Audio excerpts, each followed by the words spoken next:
Hi, my name is Prerak Sharma. I am 21 years old and I won't be a robot because I watched my recent videos and I just randomly start talking. So I'll be more energetic. I'll be a little happier.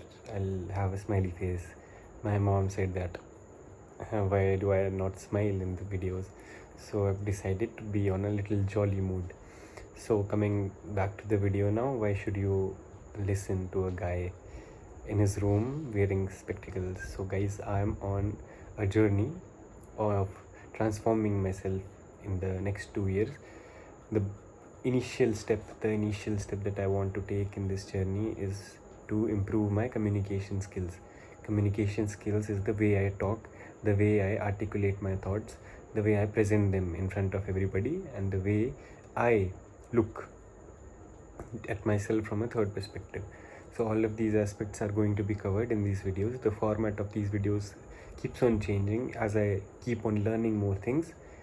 Initially I began with reading a book, then I began with speaking directly to the camera for 20 minutes straight, no matter what the topic. It included me sharing value that I learned from my daily lives, and that was a great initiative.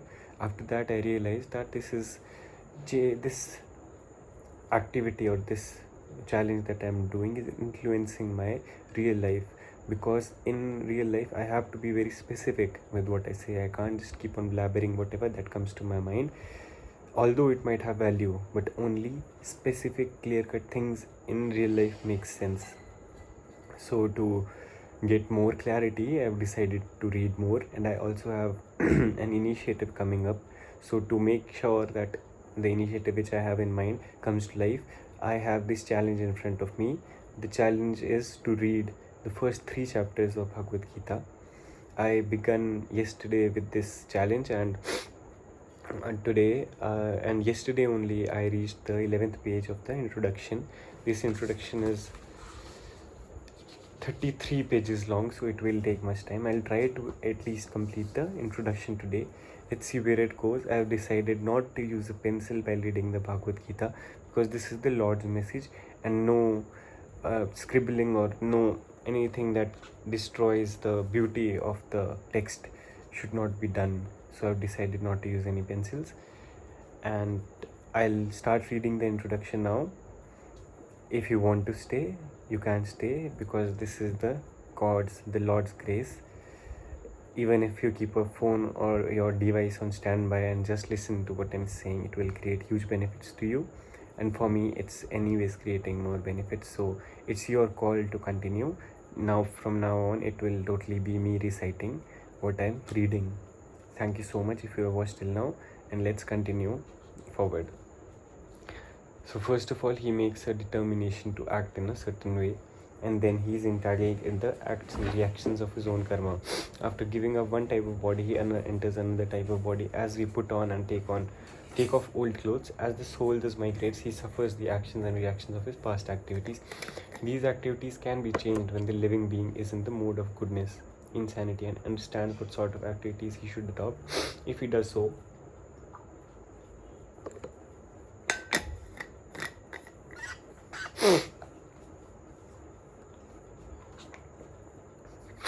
then all the actions and reactions of his past activities can be changed. Consequently, karma is not eternal. Therefore, we stated that out of the 5 items, Ishvara, Jiva, Prakriti, time, and Karma, 4 are eternal, whereas karma is not eternal. The supreme conscious Ishvara is similar to the living entity in this way. Both the consciousness of the Lord and that of the living entity are transcendental. It is not that the consciousness is generated by the association of matter. That is a mistaken idea. The theory that consciousness develops under circumstances of material combination is not accepted in the Bhagavad Gita. Consciousness may be pervertedly reflected by the covering of material circumstances, just as light reflected through colored glass may appear to be a certain color, but the consciousness of the Lord is not materially affected. Lord Krishna says, Maya Dhyaksena Prakrit. When he descends into the material universe, his consciousness is not materially affected. If he were so affected, he would be unfit to speak on transcendental matters, as he does in the Bhagavad Gita. One cannot say anything about the transcendental world without being free from contaminated consciousness. So the Lord is not materially contaminated. Our consciousness at the present moment, however, is materially contaminated. The Bhagavad Gita teaches that we have to purify this materially contaminated consciousness. In pure consciousness, our actions will be dovetailed to the will of Ishvara, and that will make us happy. Our actions will be, it is not that we have to cease all activities, rather our activities are to be purified, and purified activities are called bhakti. Activities in bhakti appear to be like ordinary activities, but they are not contaminated. An ignorant person may see that a devotee is acting or working like an ordinary man, but such a person with a poor fund of knowledge does not know that the activities of the devotee or of the Lord are not contaminated by the impure consciousness.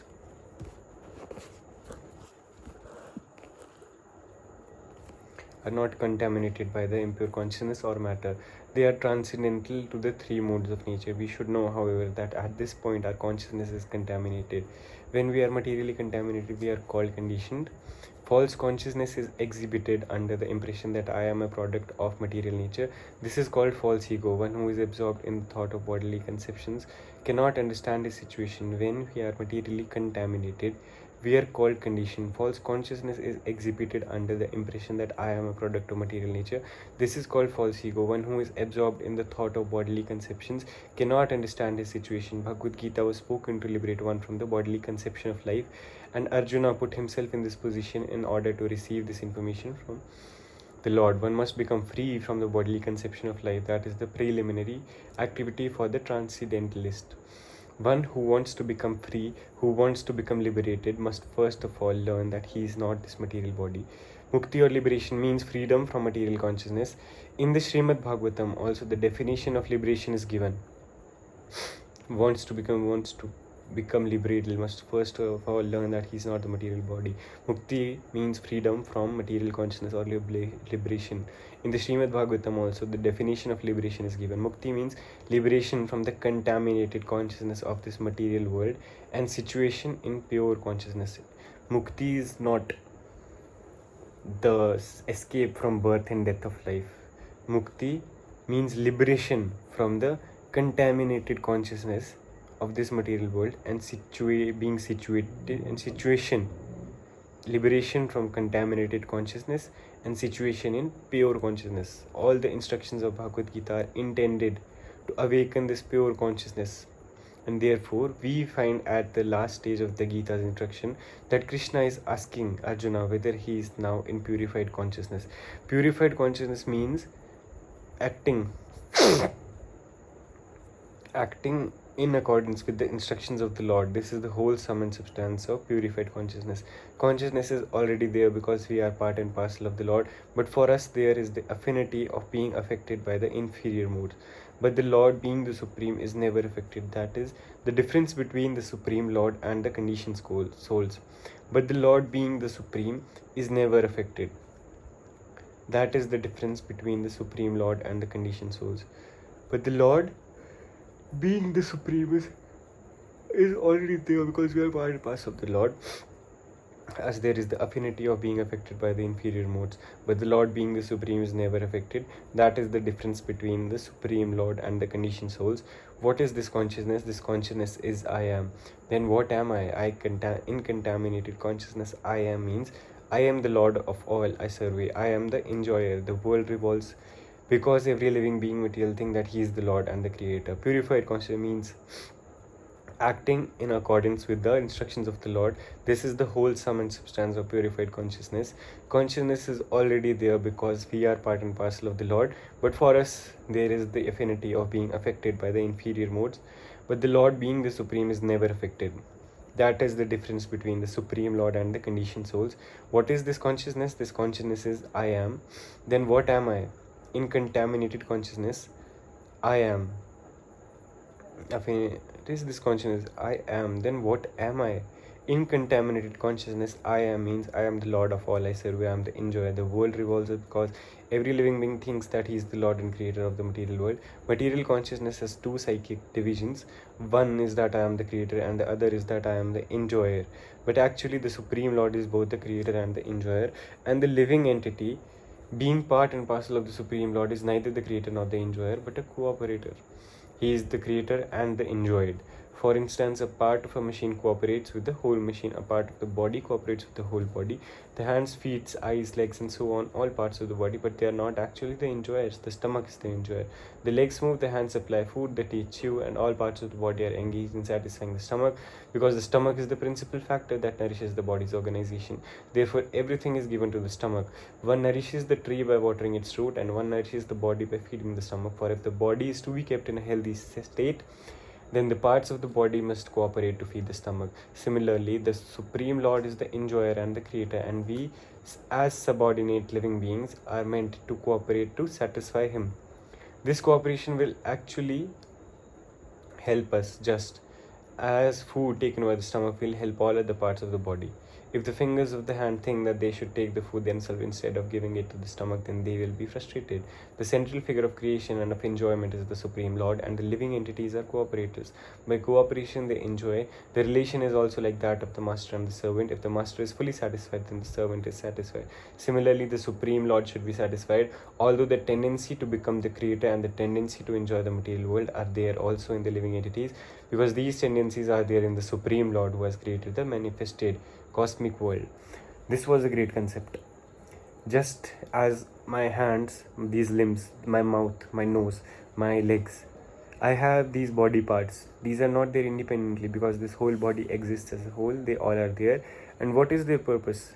Their purpose is to serve the stomach. These hands and legs will be used to find food. And where will food go? Directly to the stomach. This hand has duty to fulfill the needs of the stomach. If the stomach is fulfilled, hand automatically feels happy. The purpose, its dharma is done, and it feels happy. Both my hands are happy right now. Let's say if this doesn't want to give the food to the stomach, and it keeps on holding it to himself, thinking that he's going to enjoy, it is impossible, because the nature of the hand is to fulfill the stomach, and as a result it will also be happy. So follow your dharma, and as we, being the part and parcels of the Supreme Conscious Unit, our whole job is to serve the Lord. If we serve him, indirectly we also reap the benefits. If my stomach is happy, the whole body remains happy. If we plant the roots, the whole plant gets the benefits. In the same way, if we serve the Lord, all the ICUs, all the individual conscious units will also get benefits. We think that we are the creator or the enjoyer, but we are none. The Lord is the creator and he is the enjoyed. He is the cooperated one. This was also a great analogy. We shall find therefore in this Bhagavad Gita that the complete whole is comprised of the Supreme Controller, the controlled living entities, the cosmic manifestation, eternal time and karma or activities, and all these are explained in this text. All of these taken completely from the complete whole, and the complete whole is called Supreme Absolute Truth. The complete whole and the complete Absolute Truth are the Supreme Personality of Godhead, Sri Krishna. All manifestations are due to his different energies. He is the complete whole. It is also explained in the Gita that impersonal Brahman is also subordinate to the complete. Brahman is more explicitly that impersonal Brahman is also subordinate to the complete. Brahman is more explicitly explained in the Brahma Sutra to be like the rays of the sunshine. The impersonal Brahman is the shining rays of the Supreme Personality of Godhead. Impersonal Brahman is incomplete realization of the Absolute Whole, and so also is the conception of Paramatma in the 12th chapter. There it shall be seen that Supreme Personality of Godhead Purushottam is above both impersonal Brahman and the partial realization of Paramatma. The Supreme Personality of Godhead is called Satchidanand Vigraha. The Brahma Samhita begins in this way: Ishvara Parama Krishna Satchind Anand Vigraha Anadir Adir Govinda Sarva Karana Karanam. Krishna is the cause of all causes. He is the primal cause, and he is the very form of eternal being, knowledge and bliss. Impersonal Brahman realization is the realization of his Sat feature. Paramatma realization is the realization of the Chit feature. being feature. Paramatma realization is of his Chit feature, eternal knowledge. But realization of the personality of God and Krishna is the realization of the transcendental features. Sat, Chit, Anand, being, knowledge, bliss in complete Vigraha form. People with less intelligence consider the supreme truth to be impersonal, but he is transcendental person, and this is confirmed in all Vedic literatures. Nityo Nityanam Chetanas Chetanam, as we are all individual living beings and have our individuality, the supreme absolute truth is also in the ultimate issue of person. And realization of the personality of the Godhead is realization of all the transcendental features.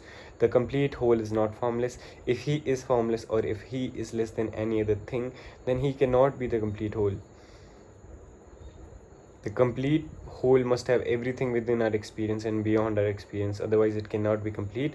The complete whole personality of God has had immense potencies. However, Krishna is acting in different potencies, is also explained in Bhagavad Gita. This phenomenal world or material world in which we are placed is also complete in itself, because the 24 elements of which this material universe is a temporary manifestation according to Sankhya philosophy are completely adjusted to produce complete resources which are necessary for the maintenance and subsistence of this universe.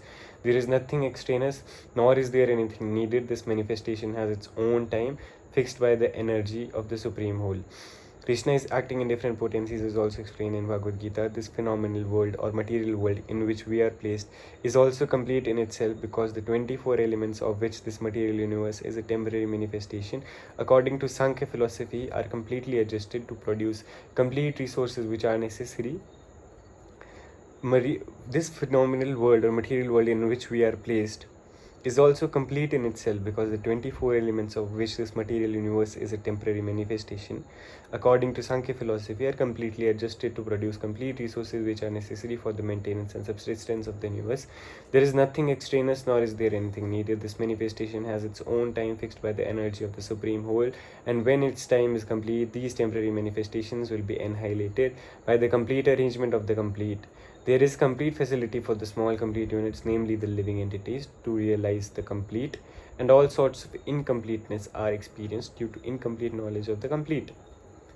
So Bhagavad Gita contains the complete knowledge of Vedic wisdom. Guys, I have to reread it. I didn't get it at all. I'll repeat it for you all too. How Krishna is acting in different potencies is also explained in Bhagavad Gita.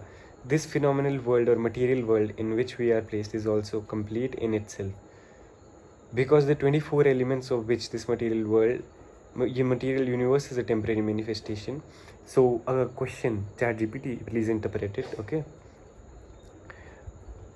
This material world which we are placed is also complete in itself, because the 24 elements of which this material universe is a temporary manifestation. What are these 24 elements of the temporary manifestation? Please tell me this. So now moving on forward, of which according to Sankhya philosophy are completely adjusted to produce complete resources which are necessary for the maintenance and subsistence of this universe. There is nothing extraneous, nor is there anything needed. This manifestation has its own time fixed by the energy of the supreme whole, and when its time is complete, these temporary manifestations will be annihilated by the complete arrangement of the complete. There is complete facility for the small complete units, namely the living entities, to realize the complete, and all sorts of incompleteness are experienced due to incomplete knowledge of the complete. So Bhagavad Gita contains the complete knowledge of Vedic wisdom. So technically, this nature or the world that we are in has every sort of thing, is complete in itself. It has everything to nurture us, it has everything to feed all the individual conscious units. It also has the annihilation plan. So there is nothing incomplete, everything is complete here. So this was the complete arrangement of the complete. There is complete facility for the small complete units, namely living entities, to realize the complete. And not even human beings, every living entity has the full setup is there, so that the individual conscious unit can realize the supreme conscious unit.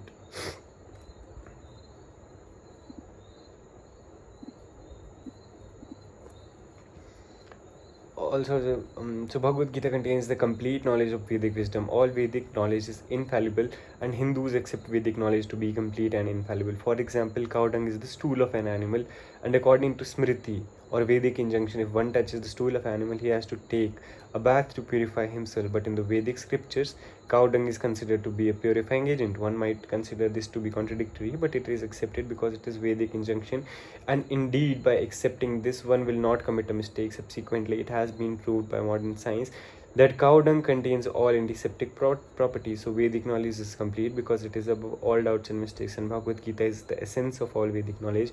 Vedic knowledge is not a question of research. Our research work is imperfect because we are researching things with imperfect senses. Vedic knowledge is not a question of research. Our research work is imperfect because we are researching things with imperfect senses. Vedic knowledge is not a question of research. Our research work is imperfect because we are researching things with imperfect senses. We have to accept perfect knowledge which comes down as is stated in Bhagavad Gita by parampara, disciplic succession. We have to receive knowledge from the proper source in disciplic succession, beginning with the supreme spiritual master, the Lord himself, and hand it down to the succession of spiritual masters. Arjuna, the student who took lessons from Lord Shri Krishna, accepts everything that he says without contradicting him. One is not allowed to accept one portion of Bhagavad Gita and not another. No, we must accept Bhagavad Gita without interpretation, without delation, and without our own whimsical participation in the matter. The Gita should be taken as the most perfect presentation of Vedic knowledge. Vedic knowledge is received from transcendental sources, and the first words were spoken by Lord himself. The words spoken by the Lord are different from words spoken by a person of the mundane world who is infected with 4 defects. A mundaner is sure to commit mistakes, is invariably illusioned, has the tendency to cheat others, is limited by imperfect senses. With these 4 imperfections, one cannot deliver perfect information of all-pervading knowledge. A mundaner is sure to commit mistakes, is invariably illusioned, has the tendency to cheat others, is limited by imperfect senses. One cannot deliver perfect information of all-pervading knowledge. We are simply incapable of pervading this knowledge, of teaching this knowledge, because we are mundane people. We have imperfect senses. We commit mistakes. We are invariably illusioned. We have the tendency to cheat others. So we are imperfect for imparting this knowledge. We have to accept it as a whole. And this acceptance also gives a little doubt in my mind, and everyone's minds probably, because I want to feel as the supreme controller. This ego wants to feel as this false ego wants to feel that I know, I have this knowledge. The fact to give this control over to the supreme conscious unit, that he is the supreme and I have nothing to offer. I am stupid, I make mistakes, I am invariably illusioned, I have the tendency to cheat others, I am limited by imperfect senses. It hurts the ego, because ego wants to feel being the supreme. That is not possible, and that is what I have to, through practice, I have to make it into consideration and make it a part of my life. Vedic knowledge is not imparted by such defective living entities. It was imparted unto the heart of Brahma. Vedic knowledge is not imparted by such defective living entities. It was imparted unto the heart of Brahma, the first created living being, and Brahma in his turn disseminated this knowledge to his sons and disciples as he originally received it from the Lord. The Lord is Purnam, all perfect, and there is no possibility of his becoming subjected to the laws of material nature. One should therefore be intelligent enough to know that the Lord is the only proprietor of everything in the universe, and that he is the original creator, the creator of Brahma. In the 11th chapter, the Lord is addressed as Prapitamah, because Brahma is addressed as Pitamah, the grandfather, and he is the creator of the grandfather. So no one should claim to be the proprietor of anything. One should accept only things which are set aside for him by the Lord as his quota for his maintenance. The Lord is Purnam, all perfect, and there is no possibility of his becoming subjected to the laws of material nature. One should therefore be intelligent enough to know that the Lord is the only proprietor of everything in the universe, all perfect. There is no possibility of his becoming subjected to the laws of material nature. One should therefore be intelligent enough to know that the Lord is the only proprietor of everything in the universe, and that he is the original creator, the creator of Brahma. In the 11th chapter, the Lord is addressed as Prapitamah, because Brahma is addressed as Pitamah, the grandfather, and he is the creator of the grandfather. So no one should claim to be the proprietor of anything. One should accept only things which are set aside for him by the Lord as his quota for his maintenance.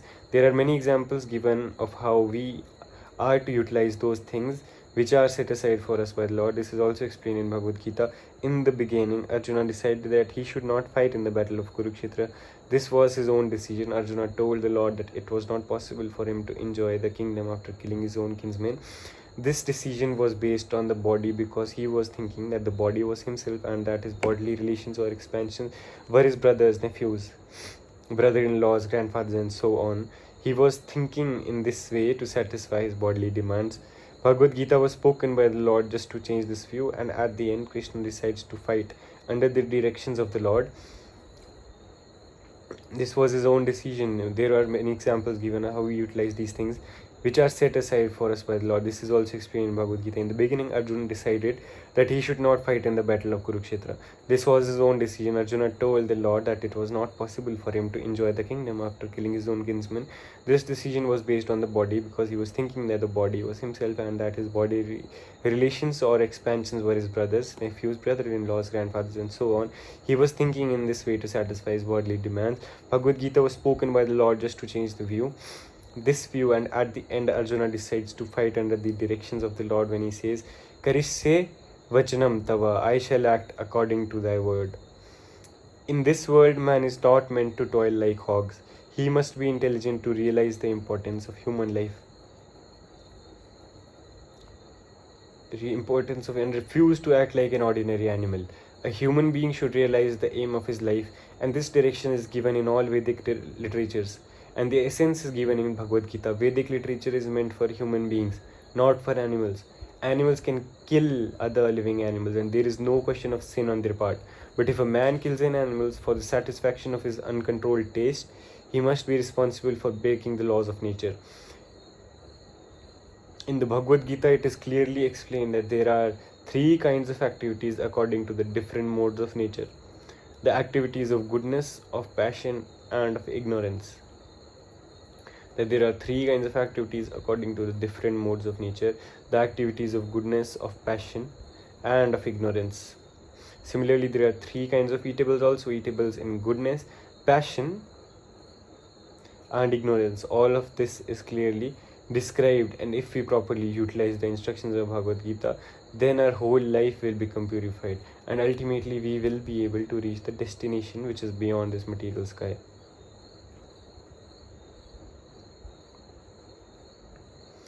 That destination is called the Sanatan sky, the eternal spiritual sky. In this material world, we find that everything is temporary. It comes into being, stays for some time, produces some byproducts, dwindles, and then vanishes. This is the law of the material world. Whether we use as an example this body or a piece of fruit or anything, but beyond this temporary world, there is another world of which we have information. This world consists of another nature which is Sanatana, eternal. Jeev is also described as Sanatan, eternal, and the Lord is also described as Sanatan in the 11th chapter. We have an intimate relationship with the Lord, and because we are all qualitatively one, the Sanatana Dham or sky, the Sanatan Supreme Personality, and the Sanatan living entity, the whole purpose of Bhagavad Gita is to revive our Sanatan occupation or Sanatan Dharma, which is the eternal occupation of the living entity. We are temporarily engaged in different activities, but all of these activities can be purified when we give up all these temporary activities and take up the activities which are prescribed by Supreme Lord. That is called a pure life. The Supreme Lord and his transcendental abode are both Sanatana. We have an intimate relationship with the Lord, and because we are all qualitatively one, the Sanatan Dham or sky, the Sanatan Supreme Personality, and the Sanatan living entities, the whole purpose of Bhagavad Gita is to revive a Sanatan occupation. And what the occupation can be? It can be of a friend, it can have some other relationships also. We are temporarily engaged in different activities, but all of these activities can be purified when we give up all these temporary activities and take up the activities which are prescribed by the Supreme Lord. That is called our pure life.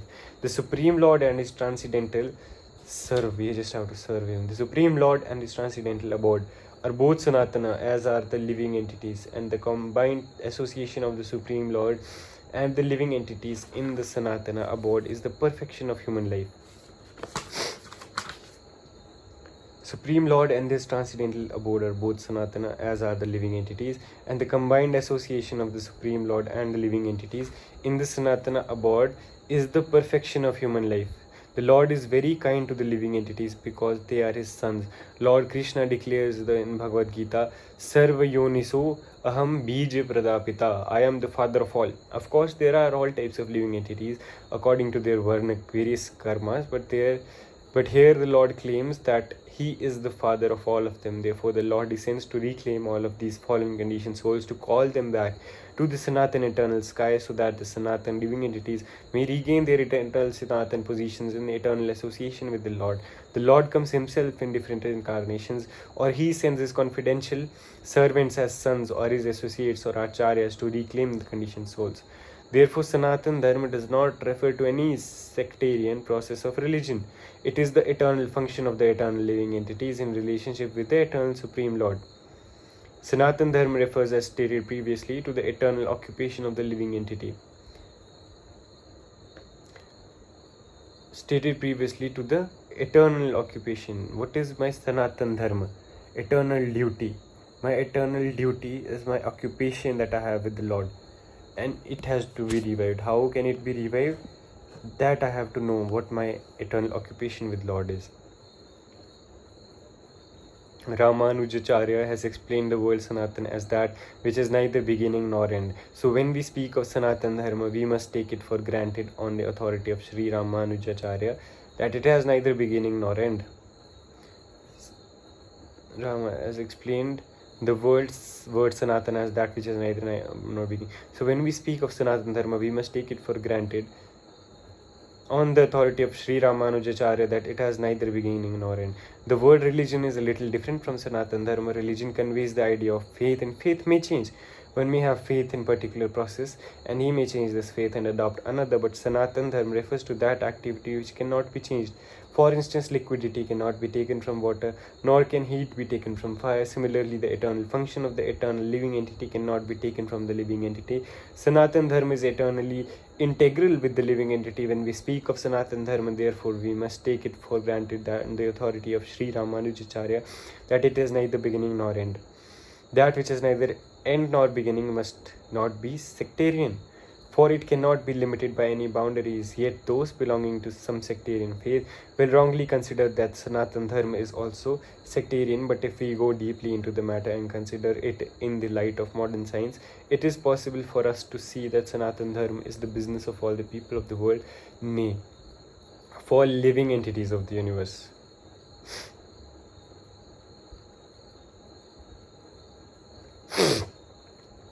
Non-Sanatan religious faith may have some beginning in the annals of human history, but there is no beginning to the history of Sanatan Dharma, because it remains eternally with the living entities. Insofar as the living entities are concerned, the authoritative Shastras state that the living entity has neither birth nor death. In the Gita, it is stated that the living entity is never born and he never dies. He is eternal and indestructible, and he continues to live after the destruction of his temporary material body. In reference to the concept of Sanatan Dharma, we must try to understand the concept of religion from the Sanskrit root meaning of the word.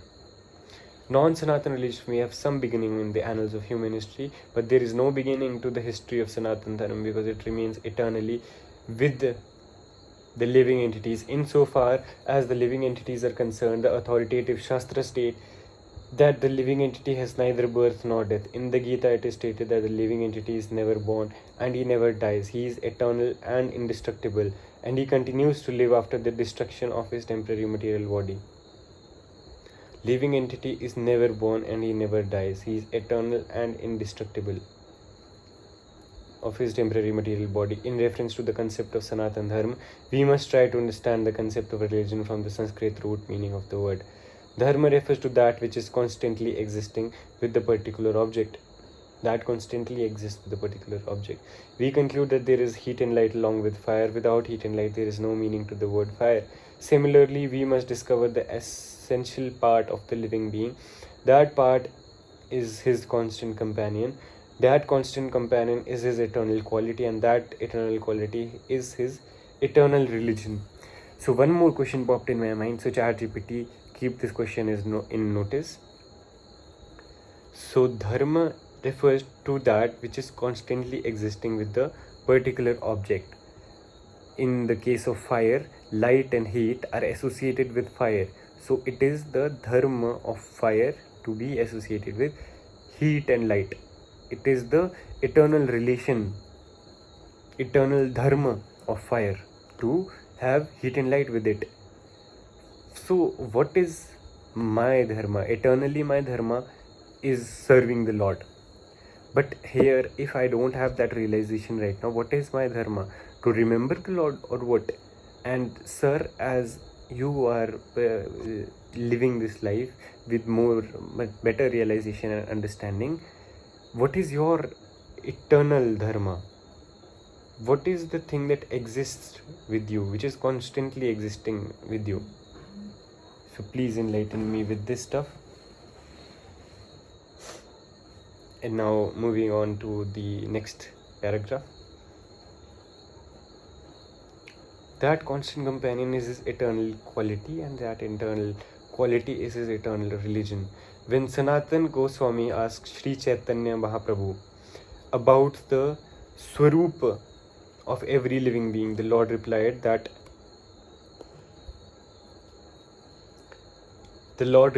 the Swarup or constitutional position of the living being is the rendering of service to the Supreme Personality of Godhead.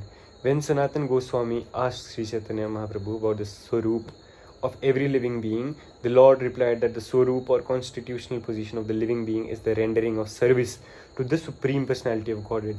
If we analyze this statement of Lord Chaitanya, we can easily see that every living being is constantly engaged in rendering service to another living being. A living being serves other living beings in two capacities. By doing so, the living entity enjoys life. The lower animals serve human beings as servants serve their master. A serves B master, B serves C master, and C serves D master, and so on. Under these circumstances, we can see that one friend serves another friend, and the mother serves the son, the wife serves the husband, and the husband serves the wife, and so on. If we go on searching in the spirit, it will be seen that there is no exception in the society of living beings to the activity of service. The politician represents his manifesto for the public to convince them of his capacity for service. The voters therefore give the politician their valuable votes, thinking that he will render valuable service to society. The shopkeeper serves the customer, and the artisan serves the capitalist. The capitalist serves the family, and the family serves the state in the terms of eternal capacity of the eternal living being. In this way, we can see that no living being is exempt from rendering service to other living beings.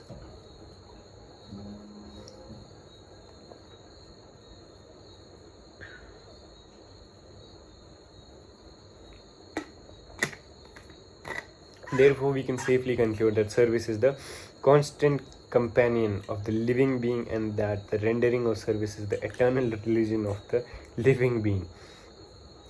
So I got a little bit of my answer. We all are serving each other. If you guys are watching this video and I am telling you all this value, I'm speaking all of this value, I am serving you people who are watching this video. I am serving you by making efforts and reading this book, by analyzing it the transparent way. I am serving you all in this way. My parents are serving me by providing me with all the luxuries for this body.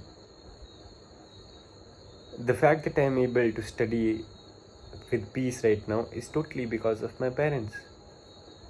They are serving me. And how am I serving them back? By studying well. This was a hit, by the way.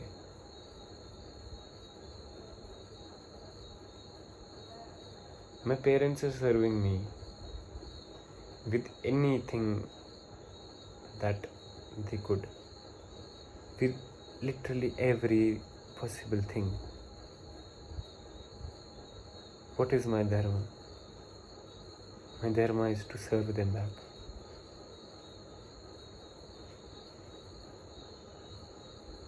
To do good in my life. To do good to people. Otherwise, what is this? Just a body. And this body has no utility if I am not being served by my parents.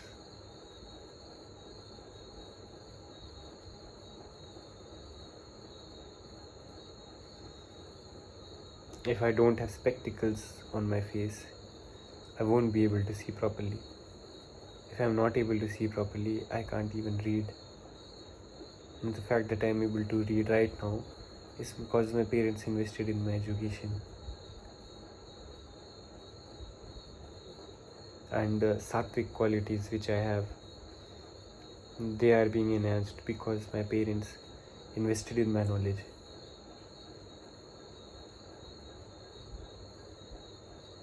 What are these hair and everything? Just decoration of this body. The spectacles which I am wearing, I could have wore another, I would not like to say, but I could have wore cheap spectacles, and that would have served the same purpose. But for my sake, they did this. The device that I am recording in, all of these things that I am doing. How am I able to do this? Because my parents are serving me.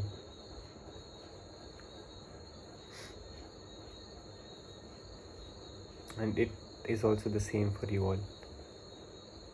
I am also serving everyone. I am also serving you guys through this video. In class, when nobody answers, if I stand up and I answer or I question, I take the responsibility of all and serve everyone. In the end, what are we doing? All this money, currency and all are just added terms. In the end, we all are serving each other. Parents serving us, we serving the parents.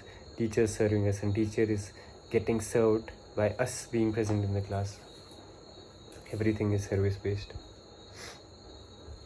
Yet man professes to belong to a particular type of faith with reference to a particular time and circumstance, and thus claims to be a Hindu, Muslim, Christian, Buddhist or any other sect. Such designations are non-Sanatan Dharma. A Hindu may change his faith to become a Muslim.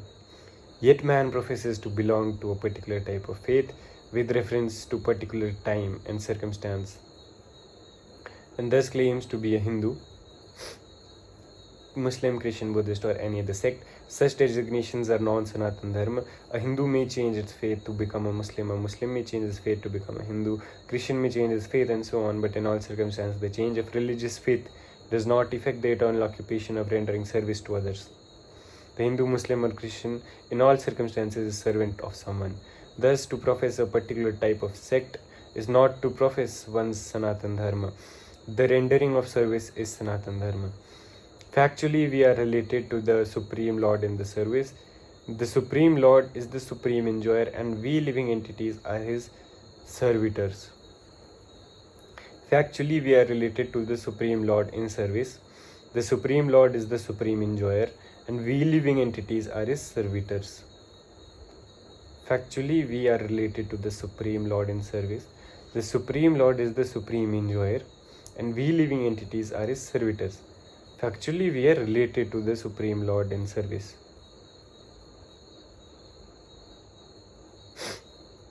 Factually, we are related to the Supreme Lord in service.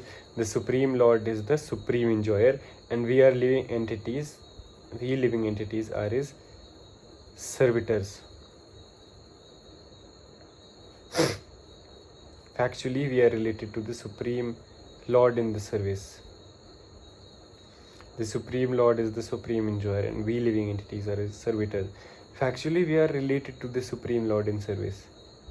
This Supreme Lord is the Supreme Enjoyer, and we living entities are His servitors. We are created for His enjoyment, and if we participate in that eternal enjoyment with the Supreme Personality of Godhead, we become happy. We cannot become happy otherwise. It is not possible to be happy independently. Just as no one part of the body can be happy without cooperating with the stomach, it is not possible for living entity to be happy without rendering transcendental loving service unto the Supreme Lord. In the Bhagavad Gita, worship of different demigods or rendering service to them is not approved. It is stated in the 7th chapter, 20th verse, Kamaistair hritajna jnanah prapadyante ne devata tam niyamam asthaya prakritya niyata svaya. Those whose minds are distorted by material desires surrender unto demigods and follow the particular rules and regulations of worship according to their own natures. Those whose minds are distorted by material desires surrender unto demigods and follow the particular rules and regulations. Those whose minds are distorted by material desires surrender unto demigods and follow the particular rules and regulations of worship according to their own natures. Here it is plainly said that those who are directed by lust worship the demigods and not the Supreme Lord Krishna. When we mention the name Krishna, we do not refer to any sectarian name. Krishna means the highest pleasure, and it is confirmed that the Supreme Lord is the reservoir or storehouse of all pleasure. We are all hankering after pleasure. Anandamayo bhyasat. The living entities like the Lord are full of consciousness, and they are after happiness. The Lord is perpetually happy, and if the living entities associate with the Lord, cooperate with Him, and take part in His association, then they also become happy. The Lord descends to this mortal world to show His pastimes in Vrindavan. The Lord descends to this mortal world to show His pastimes in Vrindavan, which are full of happiness. When Lord Sri Krishna was in Vrindavan, His activities with His cowherd boyfriends, with His damsel friends, with the inhabitants of Vrindavan, and with the cows were all full of happiness. The total population of Vrindavan knew nothing but Krishna. The Lord descends to this mortal world to show His cooperate with them, take part in it, then they also become happy.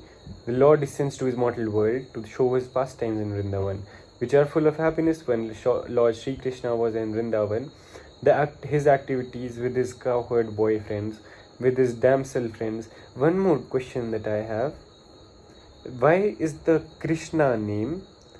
Why does it have special characters? There is one dot below R, one more dot below S, one more dot below N, and also the word Vrindavan. It has some special characters.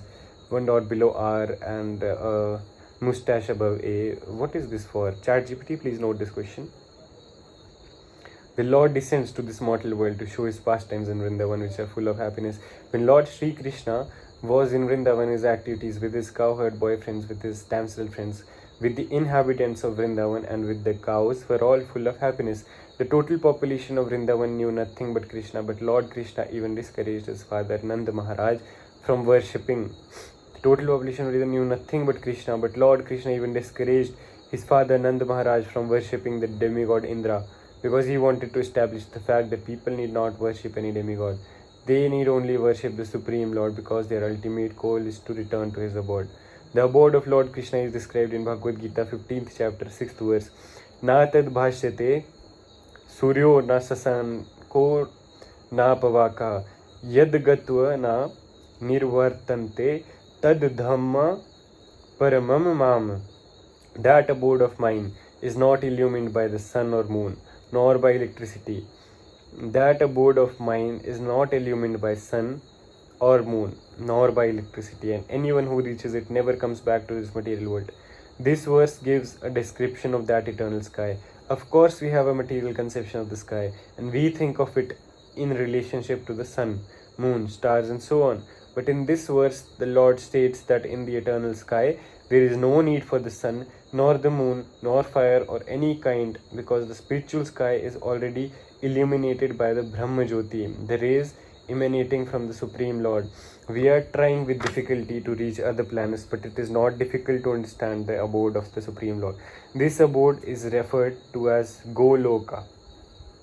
We are trying with difficulty. This verse gives a direct description. Of course, we have a material conception of the sky, and we think it in the relationship to the moon, sun, stars, and so on. But in this verse, the Lord states that in the eternal sky, there is no need for the sun, nor for the moon, nor fire of any kind, because the spiritual sky is already illuminated by the Brahma Jyoti, the rays emanating from the Supreme Lord. We are trying with difficulty to reach other planets, but it is not difficult to understand the abode of the Supreme Lord. Equal to understand. We are trying with difficulty to reach other planets, but it is not difficult to understand the abode of the Supreme Lord. This abode is referred to as Golok.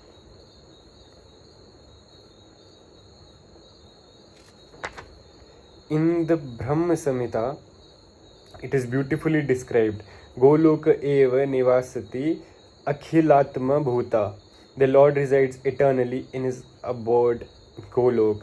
Yet he can be approached from this world, and to this end the Lord comes to manifest his real form, Satchidanand Vigraha. When he manifests this form, there is no need for our imagining what he looks like. To discourage such imaginative speculation, he descends and exhibits himself as he is, as Shyam Sundara. Unfortunately, the less intelligent deride him because he comes as one of us and plays with us as a human being. But because of this, we should not consider that Lord is one of us. It is by his potency that he presents himself in his real form before us and displays his pastimes, which are prototypes of those pastimes found in his abode. In the effulgent rays of the spiritual sky, there are innumerable planets floating. The Brahma Jyoti emanates from the supreme abode, Krishna Loka, and the Anandmaya Chinmaya planets, which are not material, float in those rays. The Lord says, Na tad bhashyate suryo, na sasnako, na pavaka, yad gatva, na nirvatate, tad dham paramam mama. One who can approach that spiritual sky is not required to descend again to the material sky. In the material sky, even if we approach the highest planet, Brahmalok, what to speak of the moon, we will find the same conditions of life, namely birth, death, disease, and old age. No planet in the material universe is free from these four principles of material existence. Therefore, the Lord says in Bhagavad Gita, Abrahma bhuvanal loka punar avartino arjuna. The living entities are traveling from one planet to another, not by mechanical arrangement, but by a spiritual process. This is also mentioned. Yanti devvrat devan pitran yanti pitravrata. No mechanical arrangement is necessary if we want interplanetary travel. The Gita instructs Yanti devvrat devan. The moon, the sun, and higher planets are called Swargloka. There are three different statuses of planets: higher, middle, and lower planetary systems. The Earth belongs to the middle planetary system. Bhagavad Gita informs us how to travel to the higher planetary systems, Devaloka, with a very simple formula: Yanti Dev Vrata Devan. One need only worship the particular demigod of that particular planet, and in that way go to the moon, the sun, or any of the higher planetary system. Yet Bhagavad Gita does not advise us to go to any of the planets in this material world, because even if we go to Brahmalok, the highest planet, through some sort of mechanical contrivance, by maybe traveling for 40,000 years, and who would live that long?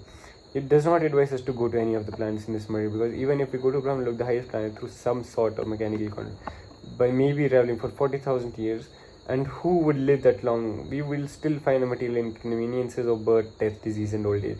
But one who wants to approach the supreme planet, Krishna Lok, or any of the other planets within the spiritual sky, will not meet with these material inconveniences. Amongst all of the planets, the spiritual sky, there is one supreme planet called Grolok, Vrindavan, which is the original planet in the abode of the original personality of Godhead Shri Krishna. All of this information is given in Bhagavad Gita, and we are given through its instruction, information, how to leave the material world and begin a truly blissful life in the spiritual sky. In the 15th chapter of the Bhagavad Gita, the real picture of the material world is given. The Supreme Lord said there is a banyan tree which has its roots upwards and its branches down, and the Vedic hymns are its leaves. Its roots upwards and its branches down, and the Vedic hymns are its leaves. One who knows this tree is the knower of the Vedas. Here the material world is described as a tree whose roots are upwards and branches are below. We have experience of a tree whose roots are upward. If one stands on the bank of a river or any reservoir of water, he can see that the tree is reflected in the water upside down. The branches go downward and the roots upward. Similarly, this material world is a reflection of the spiritual world. The material world is but a shadow of reality. In this shadow, there is no reality or substantiality, but from the shadow we can understand that there is substance and reality. In the desert there is no water, but the mirage suggests that there is such thing as water. In the material world there is no water, there is no happiness, but the real water of actual happiness is there in the spiritual world. The Lord suggests that we attain the spiritual world in the following manner. Nirmana moha jeet sanga dosha adhyatma nitya vinivratta kamma dvandvair विमुक्त सुख दुख समजनैर गच्छन्ति अमुध पदम avyayam tat. So guys, this was the end of day 2. We reached page number 24 today. I tried to make 20-minute video, but this is Gita. I can't stop myself from reading more. So we reached page 20 today. Our target was 33 pages, but it could be done. Let's see how long it takes. I want to complete 3 chapters of Bhagavad Gita. Let's see. And the knowledge which I am getting, the clarity which I am getting from reading it is immense. But at the same time, because it is the real knowledge, the knowledge of all knowledges, I don't want to say it, but it won't help me in real life. In real life, to earn money, I have to code. I need to know technical skills. I need to learn SQL. But yeah, while learning SQL, if I get frustrated, the knowledge which I gain from Bhagavad Gita will come to help. And there are many big things will happen in life. The miseries that are going to come, only Bhagavad Gita can help me. No database knowledge or no dimensional knowledge will help me come through those sufferings. One more question that I had, sir, in the classes, ChatGPT, please note it, sir, in the classes, you mentioned this, the tree whose roots are upwards and the branches are downwards, and it is the reflection. Where do we see such tree? In the banks of a river, where in the reflection we can see the roots of a tree upwards and the leaves downwards, and that reflection is fake, because the real and substance is the real tree, and all the fruits that can be seen in the reflection are not true. We think that we can enjoy it in the material world, which is the reflection, but the true fruit is up there. The real tree is up there, and that is the spiritual tree. And as one of my classmates had questioned, that all of the qualities that we have, lust, greed, anger, all of these are the qualities which are given to us by God, and the extremes of this, the positives of this, the happiness of this is in the spiritual sky. So what are the opposites of lust, greed and anger, sir? Please let me know, sir. Thank you so much. This question, please ChatGPT tell me when I give you the prompt. And this was day 2. I hope that you enjoyed it. I surely enjoyed it. I don't even know when 57 minutes passed. My communication skills needs more enhancement, because this is not the way how you improve communication skills, but this knowledge is required. And through this, there is another channel opening, and that channel will help me improve my skills further. So a sacrifice is needed for a greater cause. Smaller sacrifices are needed, so I am doing it right now.